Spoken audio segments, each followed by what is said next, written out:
इस चाणक्य नीति को अगर आप समझ लेते हैं तो दोस्तों आपके जीवन में जो भी परेशानियां चल रही हैं वो खत्म हो जाएंगी और आपका जो लक्ष्य है वो हासिल करने का एक रास्ता मिल जाएगा। तो चलिए वीडियो को शुरू करते हैं। क्या कहते हैं चाणक्य नीति, वो क्या नीति है जिससे आपके लक्ष्य तक जाने का रास्ता मिलेगा। तो दोस्तों चलिए शुरू करते हैं। जैसा कि हम सभी जानते हैं कि चाणक्य भारतवर्ष को एक सूत्र में बांधने वाले एक महान व्यक्ति थे। उन्होंने जमीन से उठाकर एक सामान्य बालक को भारत का राजा बना दिया, जिसे महान सम्राट चंद्रगुप्त के नाम से जाना जाता है। चाणक्य नीति से उन्होंने भारत को एक सूत्र में पिरोया और एक महान साम्राज्य का निर्माण किया। आज भी लोग चाणक्य के प्रेरणादायी विचारों को फॉलो करते हैं और उनके नियमों के अनुसार चलते हैं। चाणक्य नीति कहती है कि मनुष्य का जीवन बहुत ही अनमोल है, इसलिए इसके महत्व को समझना चाहिए।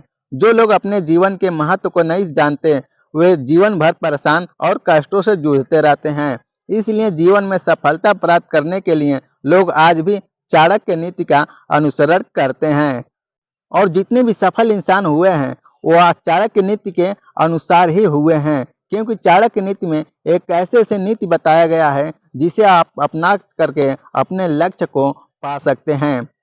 आचार्य चाणक्य कहते हैं कि जो लगातार प्रयत्नशील है वो कभी गरीब नहीं हो सकता। जिंदगी के मंच पर अपने चरित्र की प्रस्तुति इस तरह करो कि पर्दा हटने के बाद भी तालियां बजती रहे। जो सदैव भगवान को याद करता है उसे कभी पाप नहीं छू सकता। ज्ञान उसी को बांटो जिसको जरूरत है, वरना मूर्खों को ज्ञान बांटकर आप दुख ही दुख पहुंचा सकते हो। जो मौन रहते हैं और कम बोलते हैं वे विवादों से दूर रहते हैं। आप केवल स्वयं को ही बदल सकते हो, इसलिए दूसरों को बदलने के चक्कर में अपना समय बर्बाद न करें। खुद पर लगाया गया समय एक वक्त बाद असर दिखाना शुरू करता है। जो जागृत रहते हैं वे सदैव निर्भर रहते हैं, उन्हें किसी का भय नहीं होता। नहीं खाओगे ठोकरें सफर में तो मंजिल की अहमियत कैसे जानोगे, और अगर नहीं टकराओगे गलतियों से तो सही को कैसे पहचानोगे। परिश्रम करने वाले के ऊपर हमेशा लक्ष्मी जी की कृपा होती है और ऐसे लोग सभी प्रकार के सुखों को प्राप्त करने की क्षमता रखते हैं। इस दुनिया में किसी भी सफल आदमी से पूछ लेना कि समय की क्या महिमा है, सारा खेल समय का है। जिसने इसकी इज्जत कर ली समय उसी का होगा। लगातार ईमानदारी से प्रयत्न करने वाला व्यक्ति सभी का प्रिय होता है और उसे समाज में हमेशा सम्मान भी प्राप्त होता है। निराशा की स्थिति में खुद को कोसने से कुछ नहीं होगा, गलतियों से सीखकर आगे बढ़ने से ही समाधान होगा। सफलता अगर किस्मत से मिलती तो मेहनती आदमी कभी सफल नहीं होता। जब तैयारी का सही अवसर से मिलन होता है तो वह सतह आ जाती है। चाणक्य नीति कहती है कि इंसान को हमेशा गलत कार्यों से दूर रहना चाहिए और इसके लिए व्यक्ति को धर्म, अनुशासन और नियमों का पालन करना पड़ता है। जो आदमी अकेला चलता है वह एक दिन की शुरुआत में ही चलना शुरू कर सकता है, परंतु जो दूसरों के भरोसे तब तक नहीं चल सकता जब तक सामने वाला तैयार न हो।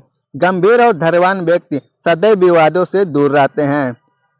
उपलब्धियां आलोचनाएं एक दूसरे की साथी है। उपलब्धि बढ़ती है तो अवश्य ही आपकी योजनाएं भी उतनी ही बढ़ेगी।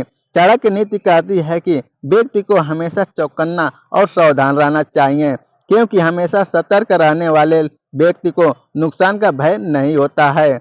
व्यक्ति अपने कर्मों से महान बनता है, जन्म से नहीं। आचार्य चाणक्य के अनुसार जो सही रास्ता ना दिखाए वो दोस्ती दुश्मनी से भी खतरनाक होती है। जिसमें सच बोलने की ताकत होती है सबसे ज्यादा नफरत की ज्वाला का शिकार भी वही होता है। जिसके पास सपना होता है वह कम बोलता है और काम ज्यादा करता है। बहुत अधिक नियम और पाबंदियां मनुष्य के कार्य शक्ति को कुचल देती है। चाणक्य नीति कहती है कि घर का माहौल बच्चों को सर्वाधिक प्रभावित करता है। यदि घर का वातावरण बेहतर है तो संतान की प्रगति भी अच्छी होगी। जीवन हमेशा आपको नहीं सिखाएगा, कभी कभी आपको रुक कर सीखना पड़ता है। दृढ़ इच्छा शक्ति के आगे नियति को भी झुकना पड़ता है। सफलता की डगर में धूप का भी योगदान होता है, क्योंकि छांव मिलते ही पैर डगमगाने लगते हैं और विश्राम की ओर ध्यान भटकता है। झुकना केवल इतना ही चाहिए जितना की जरूरत हो, अन्यथा यह व्यक्ति के अहम को बढ़ा देगा। अपनी कमियों का बखान कम से कम करें, अन्यथा यह आपके लिए घातक होगा। याद रहे, लोग कमजोरियों पर सबसे पहले प्रहार करते हैं। अगर सांप जहरीला ना भी हो तो भी उसे खुद को जहरीला दिखाना चाहिए, यानी हमें खुद को योग्य बताना चाहिए। व्यक्ति अकेले पैदा होता है और अकेले मर जाता है, और वो अपने अच्छे और बुरे कर्मों का फल खुद ही भुगतता है। दोस्तों, ये थी चाणक्य नीति की योजनाएं, जो आप अपने जीवन में उतार करके अपने जीवन को सफल और बना सकते हैं और अपने लक्ष्य के तरफ बढ़ सकते हैं। तो दोस्तों, ये वीडियो आपको कैसा लगा? अगर अच्छा लगा है तो वीडियो को लाइक करें, चैनल को सब्सक्राइब कर बेल आइकन को दबाना ना भूलें।